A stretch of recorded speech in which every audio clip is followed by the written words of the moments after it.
보이지 않는 것을 보고 불가능을 행하라. 20세기 신앙의 거인 오럴 로버츠 이야기. 안녕하세요. 지식과 지혜의 숲을 여행하는 여러분을 환영합니다. 오늘 우리는 한 남자의 경이로운 삶을 통해 인간의 한계를 뛰어넘는 믿음의 힘에 대해 이야기 나누고자 합니다. 그의 이름은 오럴 로버츠. 가난과 질병, 그리고 세상의 냉대 속에서 피어난 희망의 증거이자 20세기 기독교 역사에 거대한 족적을 남긴 인물입니다. 어쩌면 지금 당신의 삶이 끝없는 절망의 터널 속에 있는 것처럼 느껴질지도 모릅니다. 혹은 하나님의 부르심을 받았다고 믿지만 무엇을 어떻게 해야 할지 몰라 막막한 시간을 보내고 있을지도 모르겠습니다. 오늘 이 이야기가 당신의 마음에 작은 등불이 되기를, 그리고 잠들어 있던 당신의 영혼을 깨우는 하나님의 음성이 되기를 소망합니다. 본격적인 이야기에 앞서 잠시 여러분의 도움이 필요합니다. 이 이야기가 당신의 마음에 울림을 준다면 구독과 좋아요를 통해 더 많은 이들에게 이 희망의 메시지를 함께 나누어 주세요. 당신의 그 작은 손길 위에 하나님의 크신 은혜와 평강이 함께하기를 기도합니다. 제1장 세상의 판결. 너는 불가능하다. 세상에는 종종 한 사람의 인생을 섣불리 단정 짓는 목소리들이 있습니다. 오럴 로버츠의 삶은 바로 그 목소리들과의 투쟁으로 시작되었습니다. 오럴 로버츠는 절대로 설교자가 될 수 없어. 말을 더듬지 않고서는 한마디도 제대로 못하는 아이인데 저 아이가 크게 될 리가 있나. 지독하게 가난한 집안에서 태어났는걸. 그의 치유 사역은 기껏해야 2달을 넘기지 못할 거야. 아무도 그런 식으로는 사역하지 않아. 오럴 로버츠 대학교를 짓겠다고? 대학을 어떻게 짓는지도 모르는 사람이 말이야. 수많은 사람들이 오럴 로버츠를 향해 불가능을 선고했습니다. 그의 눈에 보이는 현실 또한 다르지 않았습니다. 그는 말을 더듬었고 그의 가족은 가난했으며 그가 시작하려는 사역은 누구도 가지 않았던 낯선 길이었습니다. 하지만 이 모든 세상의 소리보다 더 중요한 것이 있었습니다. 바로 그를 향한 하나님의 생각이었습니다. 성경 이사야서 55장 9절은 이렇게 말씀합니다. 이는 하늘이 땅보다 높음같이 내 길은 너희의 길보다 높으며 내 생각은 너희의 생각보다 높음이니라. 오럴 로버츠는 결심했습니다. 사람들의 생각보다 높은 하나님의 생각을 믿기로. 세상이 그를 위해 계획한 초라한 운명보다 더 높은 곳을 향해 나아가기로. 그리고 그 믿음의 결과는 기적 그 자체였습니다. 제2장 익사 직전의 갈망으로 성공을 원하라. 진정한 성공을 위해 우리에게 필요한 것은 무엇일까요? 오럴 로버츠는 한 젊은이의 이야기를 통해 그 비밀을 설명하곤 했습니다. 성공을 간절히 원했지만 방법을 몰랐던 짐이라는 청년이 있었습니다. 그는 마을에서 가장 부유하고 영향력 있는 스미스라는 노인을 찾아가 성공의 비결을 물었습니다. 어느 날 짐은 낚시터에서 스미스 씨를 발견하고 용기를 내어 다가갔습니다. 선생님, 어떻게 하면 성공할 수 있습니까?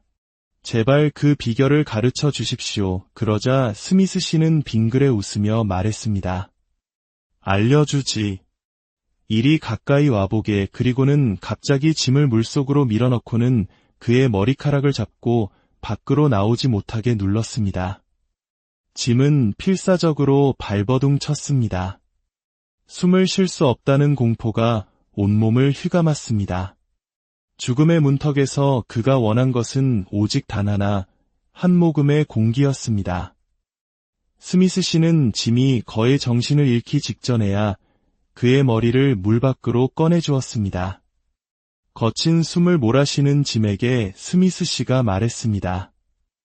얘야, 방금 전 마지막 한 모금의 숨을 얼마나 간절히 원했느냐? 내가 그 마지막 숨을 원했던 것만큼 성공을 원하게 될 때 너는 반드시 성공하게 될 것이다. 여러분, 하나님 안에서의 성공을 얼마나 간절히 원하고 계십니까? 마지막 숨을 갈망하는 그 절박함으로 하나님의 뜻을 구하고 있습니까? 오럴 로버츠의 삶은 바로 그 간절함이 어떻게 하나님의 기적을 이끌어내는지를 보여주는 생생한 증거입니다. 제3장 죽음의 문턱에서 들려온 음성 청년 오럴 로버츠는 변호사이자 훗날 오클라호마의 주지사가 되겠다는 야심찬 꿈을 가지고 있었습니다. 목사의 아들로 태어났지만 종교적인 삶에는 전혀 관심이 없었습니다. 그는 자신의 방식대로 자신의 힘으로 성공을 쟁취하려 했습니다. 하지만 그의 계획은 한순간에 산산조각 났습니다. 고등학교 농구 시합 중 그는 코트 위에 쓰러져 의식을 잃었습니다. 병명은 폐결핵. 1930년대의 폐결핵은 사형선고나 다름없는 불치병이었습니다. 그의 외할아버지와 두 이모가 이미 그 병으로 세상을 떠났기에 그는 자신도 곧 죽게 될 것이라 믿었습니다. 키 187cm의 건장했던 청년의 몸무게는 54kg까지 줄어들었고 뼈와 가죽만 남은 채 침대에 누워 죽음의 그림자와 싸워야 했습니다. 그의 모든 꿈과 야망은 재가 되어 사라졌습니다. 그렇게 5개월이라는 시간이 절망 속에서 흘러갔습니다. 매일 밤 그의 어머니는 죽어가는 아들의 귓가에 속삭였습니다. 오럴, 하나님은 내가 죽도록 내버려 두지 않으실 거야. 너는 복음을 전하기 위해 태어났단다. 어느 날 그의 누나 주얼이 다가와 7마디의 말로 그의 인생을 바꾸어 놓았습니다. 오럴, 하나님께서 너를 고쳐주실 거야. 그 말은 단순한 위로가 아니었습니다. 그의 마음에 잠자고 있던 믿음의 불씨를 지피는 예언과도 같았습니다. 얼마 후 그의 형 엘머가 놀라운 소식을 가지고 찾아왔습니다. 인근 도시에서 한 부흥사가 병든 자들을 위해 기도하는 집회를 열고 있다는 것이었습니다. 오럴, 일어나. 내가 널 그 집회에 데려다 주마. 하나님께서 오늘 너를 치유하실 것이다. 형의 차 뒷좌석에 누워 집회 장소로 향하던 바로 그 순간 오럴 로버츠는 그의 인생에서 처음으로 하나님의 음성을 인격적으로 듣게 됩니다. 그것은 귀로 들리는 소리가 아닌 영혼을 뒤흔드는 분명하고도 강력한 음성이었습니다. 아들아, 내가 너를 치유할 것이다. 그리고 너는 나의 치유 능력을 너의 세대에게 전하게 될 것이다. 너는 나의 권위와 성령 위에 대학교를 세울 것이다. 그는 그 음성이 하나님의 음성임을 한치의 의심도 없이 알 수 있었습니다. 집회에 도착하자 조지 몬시라는 이름의 전도사는 그에게 기름을 붓고 기도했습니다. 더럽고 고통스러운 질병아, 나사렛 예수 그리스도의 이름으로 명하노니 이 청년에게서 떠나갈지어다. 그를 놓고 자유케 할지어다. 기도의 말이 그의 존재의 모든 세포를 꿰뚫는 것 같았습니다. 그 순간 그는 폐와 말을 더듬던 혀가 동시에 치유되는 것을 느꼈습니다. 물론 몸의 힘을 완전히 회복하는 데는 수개월이 걸렸지만 그는 자신이 불치병과 언어장애로부터 완전히 자유롭게 되었으며 복음을 전하도록 부름받았다는 것을 깨달았습니다. 하나님의 만지심은 한 사람의 인생 전체의 방향을 바꿀 수 있습니다. 보이지 않는 세계를 잠시 엿보는 것만으로도 우리의 삶은 하나님의 올바른 방향으로 새롭게 시작될 수 있습니다. 절대로 포기하지 마십시오. 제4장, 목소리가 아닌 메아리로 살았던 12년 기적적인 치유와 함께 하나님의 부르심을 받은 오럴 로버츠. 그는 고등학교를 마치고 대학에 진학하며 설교자가 되기 위한 준비를 시작했습니다. 아름다운 믿음의 동역자 에블린을 만나 가정을 꾸리고 목회와 학업을 병행하며 치열한 시간을 보냈습니다. 하지만 치유를 경험하고 12년이라는 세월이 흐르도록 그는 여전히 자신의 자리를 찾지 못해 방황하고 있었습니다. 그는 자신이 하나님의 부르심을 받았다는 사실은 의심하지 않았지만 하나님 안에서 자신이 있어야 할 정확한 위치를 찾을 수가 없었습니다. 때로는 작은 교회의 목사로, 때로는 부흥사로, 그리고 항상 학생으로 살았지만 마음속에는 채워지지 않는 공허함이 있었습니다. 그의 가장 큰 실수는 다른 사람의 메아리가 되려고 했다는 점입니다. 그는 성공적인 사역자가 되기 위해서는 다른 유명한 목사들처럼 되어야 한다고 생각했습니다. 그래서 다른 목사들의 설교 원고를 구해 그들의 스타일을 모방하고 그들의 방식을 따라 하려고 애썼습니다. 그는 하나님께서 자신에게만 주신 고유한 목소리를 내는 대신 다른 사람의 목소리를 흉내내는 메아리로 살았던 것입니다. 우리 역시 이런 실수를 저지르곤 합니다.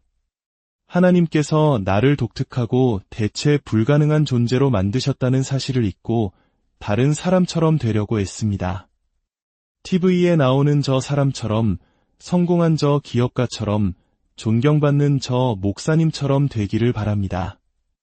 그러나 하나님은 우리가 다른 누군가의 복제품이 되기를 원치 않으십니다. 하나님은 당신이 당신 자신, 즉 하나님께서 창조하신 바로 그 원본이 되기를 원하십니다. 당신이 하나님 안에서 당신의 자리를 찾았을 때 그것은 마치 손이 장갑에 딱 들어맞는 것과 같은 느낌일 것입니다. 더 이상 다른 사람과 비교하며 불안해하지 않게 될 것입니다. 하나님께서 당신에게 맡기신 유일무이한 사명을 발견하고 그것에 온전히 집중하게 될 것입니다. 제5장, 다른 사람처럼 되지 말고 예수님처럼 되라. 자신의 자리를 찾지 못해 고뇌하던 오럴 로버츠에게 결정적인 전환점이 찾아왔습니다. 어느 날 그는 한 대학교의 사회학 수업에 앉아 있었습니다. 교수는 하나님이 남자의 갈비뼈로 여자를 만드셨다는 것은 과학적으로 불가능한 일입니다. 라며 창세기의 기록을 공공연히 비난했습니다. 독실한 신앙을 가진 학생들이 모인 강의실이었지만 아무도 이 일을 제기하지 않았습니다. 그 순간 오럴 로버츠는 자리를 박차고 일어나 교수의 주장에 반박했습니다. 그리고 강의실을 나와 자신의 차로 걸어가는 길에 그의 인생을 다시 한번 뒤바꾼 하나님의 음성을 듣게 됩니다. 아들아, 다른 사람들처럼 되지 말아라. 다른 설교자들처럼 되지 말아라. 어떤 교단처럼 되지도 말아라. 오직 예수님처럼 되어라. 그리고 예수님께서 하셨던 것처럼 사람들을 치유하여라. 그 음성은 마치 망치처럼 그의 마음을 내리쳤습니다. 그는 자신이 얼마나 큰 실수를 저지르고 있었는지 깨달았습니다. 그는 존경하는 설교자들을 자신의 모델로 삼고 그들을 따라 하려 했으며 결국 목소리가 아닌 메아리로 살고 있었습니다. 하지만 예수님은 어떠셨습니까? 예수님은 당시의 종교 지도자들처럼 되려고 하지 않으셨습니다. 그분은 오직 하늘에 계신 아버지께서 말씀하시는 것만 말씀하셨고 아버지께서 보여주시는 것만 행하셨습니다.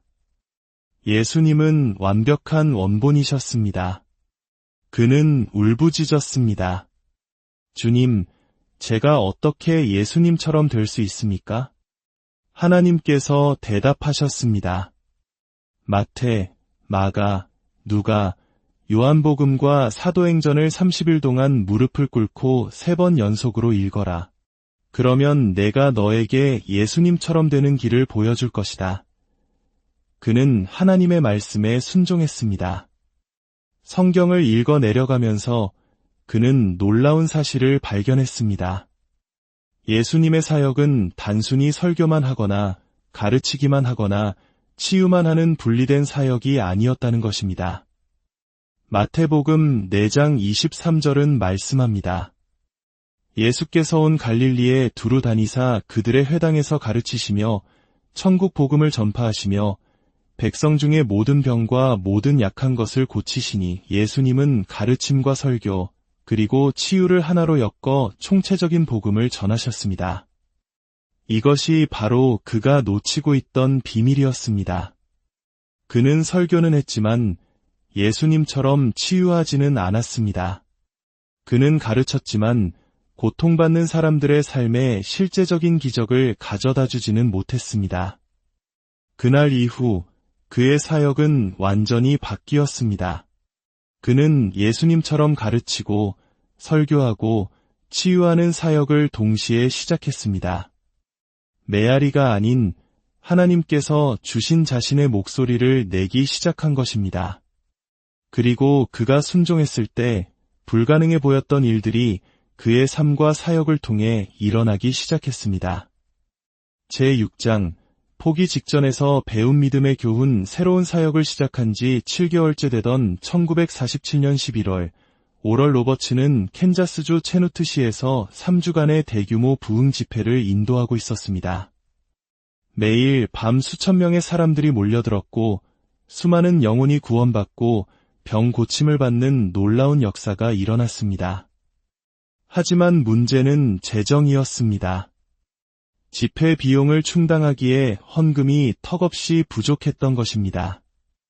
재정적 압박감에 짓눌린 그는 순간적으로 분노를 참지 못하고 외쳤습니다. 다 그만두겠어. 오늘 밤 설교는 하지 않겠소. 나는 털사로 돌아가겠소. 그는 모든 것을 포기하고 돌아서려 했습니다. 바로 그때 그의 아내 에블린이 강단에 올라섰습니다. 그녀는 수천 명의 군중 앞에서 흐느끼며 말했습니다. 여러분, 제 남편을 아시지요? 그는 정직한 사람입니다. 그는 재정에 대한 믿음이 없으면 사역을 계속할 수 없다고 생각합니다. 오늘 밤 재정이 채워지지 않으면 그는 모든 것을 멈추고 집으로 돌아갈 것입니다. 그 순간 청중 속에서 한 여인이 벌떡 일어나 외쳤습니다. 여러분, 저는 제 자신이 부끄럽습니다. 이 하나님의 종을 통해 우리 가족은 수많은 기적을 체험했습니다. 이제 우리가 그를 도울 차례입니다. 그녀의 외침을 시작으로 기적과 같은 헌신이 이어졌습니다. 사람들의 마음이 움직이기 시작했고 순식간에 모든 집회 비용을 충당하고도 남을 만큼의 재정이 채워졌습니다. 그날 밤 오럴 로버츠는 깨달았습니다. 하나님께서는 우리가 포기하고 싶어하는 가장 약한 순간에도 결코 우리를 내버려 두지 않으신다는 것을, 믿음은 언제나 길을 찾아낸다는 것을 말입니다. 그가 만약 그날 밤 포기했다면 어떻게 되었을까요? 훗날 바로 그 체누트 집회에 어머니의 품에 안겨있던 한 갓난아이가 자라 오럴 로버츠 대학교의 첫 졸업생 중 한 명이 되어 최우등으로 졸업하는 영광을 안게 됩니다. 포기하지 않는 믿음은 세대를 넘어 놀라운 열매를 맺습니다. 결론, 당신의 삶을 향한 하나님의 부르심. 오럴 로버츠의 삶은 우리에게 분명한 메시지를 던져줍니다. 첫째, 세상의 소리가 아닌 하나님의 소리에 귀를 기울이십시오. 둘째, 마지막 숨을 갈망하듯 간절함으로 하나님의 뜻을 구하십시오. 셋째, 다른 사람의 메아리가 아닌 하나님께서 만드신 당신만의 목소리를 내십시오. 넷째, 예수님처럼 가르치고 전파하고 치유하는 총체적인 삶을 사십시오. 다섯째, 어떤 어려움 속에서도 절대로 포기하지 마십시오. 믿음은 반드시 길을 찾아냅니다. 하나님께서는 당신 한 사람 한 사람을 향한 특별한 계획과 부르심을 가지고 계십니다. 당신이 아직 그 길을 발견하지 못했다면 오늘 오럴 로버츠처럼 무릎 꿇고 성경을 펴십시오. 그리고 당신의 삶을 향한 하나님의 음성을 듣기 원한다고 간절히 기도하십시오. 하나님은 말씀하시는 분이시며 당신은 그 음성을 들을 수 있는 존재입니다. 보이지 않는 것을 믿음으로 바라볼 때 당신의 삶을 통해서도 불가능한 일들이 이루어지기 시작할 것입니다. 오늘 이 이야기가 여러분 각자의 삶 속에서 하나님께서 주신 위대한 운명을 발견하고 담대하게 그 길을 걸어가는 시작점이 되기를 축복합니다. 여러분의 모든 걸음 위에 당신을 향한 기대를 결코 멈추지 않으시는 선하신 하나님의 은혜와 능력이 늘